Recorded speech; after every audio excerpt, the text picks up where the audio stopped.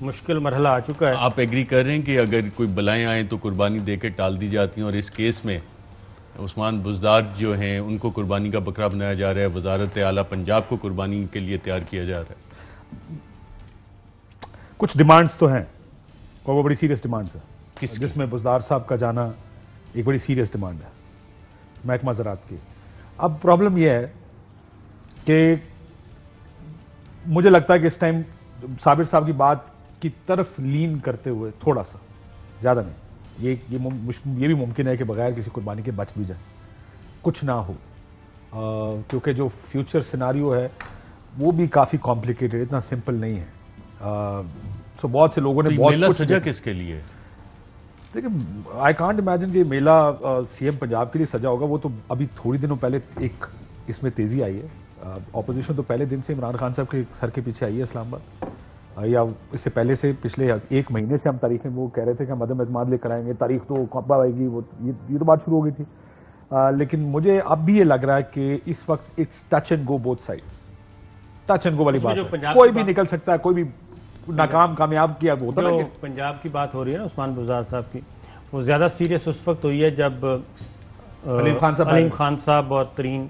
دونوں نے مل کے باقاعدہ طور پہ ڈیمانڈ کر دی ہے کہ اب بات سٹارٹ ہوگی مائنس بزدار سے. اہم ترین خبریں اب ایک کلک کی دوری پر، ہر لمحہ باخبر رہنے کے لیے سبسکرائب کریں ہمارا یوٹیوب چینل. اپنے موبائل فون سے ملکی اور بین الاقوامی اہم خبروں تک رسائی کے لیے ڈاؤن لوڈ کیجیے موبائل ایپ. باموثوق ذرائع سے مصدقہ خبروں، تجزیوں اور تبصروں سے مستفید ہونے کے لیے وزٹ کیجیے پاکستان کی سب سے بڑی news website. ARY news پہنچا رہا ہے خبریں سب سے پہلے آپ تک، تاکہ آپ رہیں ہر لمحہ باخبر.